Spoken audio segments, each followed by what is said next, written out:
Well, now things are getting a little bit more interesting into the Fire Force anime. The angry anime fan, the despair reviewer, here to tell you it. In this story, we are following the fact that after the fight against Last Brigade, they actually successfully managed to convince the brigade that there was only a test run, including with a barbecue.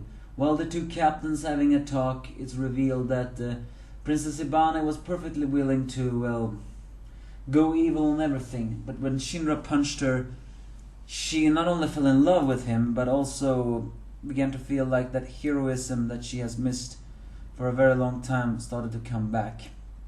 So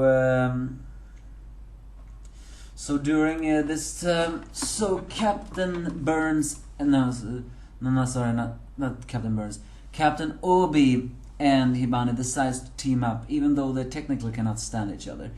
We also get a nice moment with the girls, including Hibane, have a shower scene, but the steaming is away, so we don't really see their bodies completely, but it's a nice scene regardless.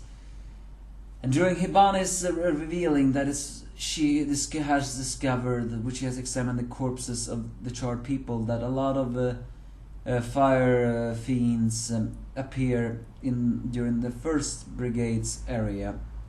So she concludes that someone there is artificially creating flame infernals for reasons she's not so herself sure of. But she doesn't really care about the reason, because she has decided that with the flame of revenge she will avenge her comrades and her sisters that were all burned to death if they were caused by someone.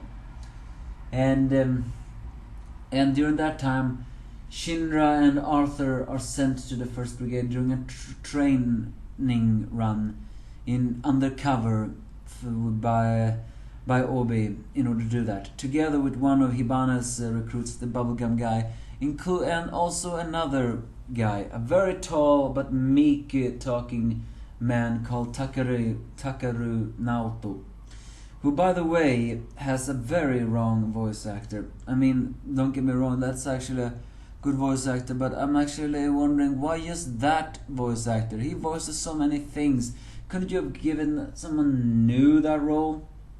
Either way, he seemed to be one of the few actors as a Bukura. He apparently has very powerful flaming powers, but is a very meek personality. Regardless, the First Brigade they go, and it's during there they meet Captain Reika. Captain.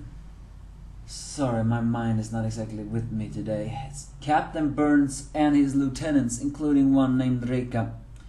And, well, I don't remember all of their names. Reika is the one who mostly remembers because he's so bam like that. But the lieutenants have unique flaming powers. Reika seems to have very star-like powers that heat him up, while another lieutenant has a unique power, which is second generation. By absorbing the heat for a certain device, he can actually cool the fire. But it's not that he controls ice, he controls flames just like anyone else. But I think his name was Karim or something like that. But he's describing it that it converts sound into cold. When you compress heat, you can convert it into sound. As sound abrades the air, it can be converted into cold. That's how he do it, Karim, which is a very unique power. But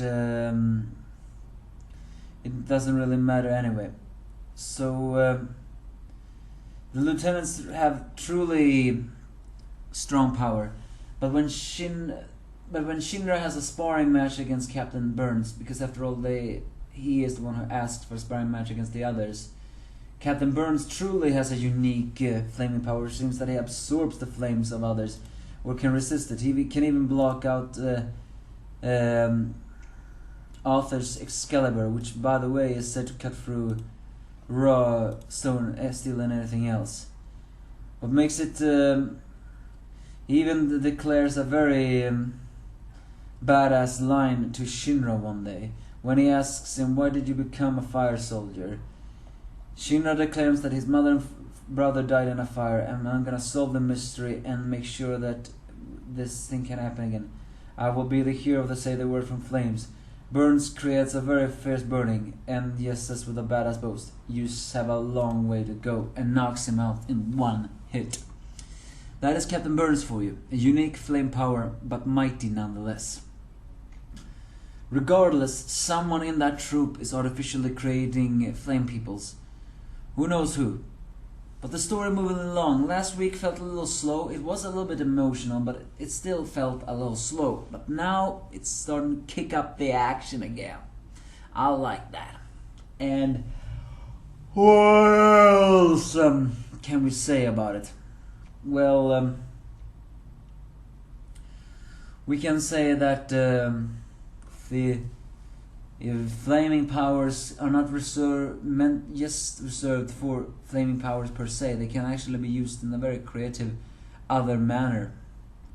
Regardless, I'm getting a little bit more interested now. What awaits us next? You give me your thoughts if you have any.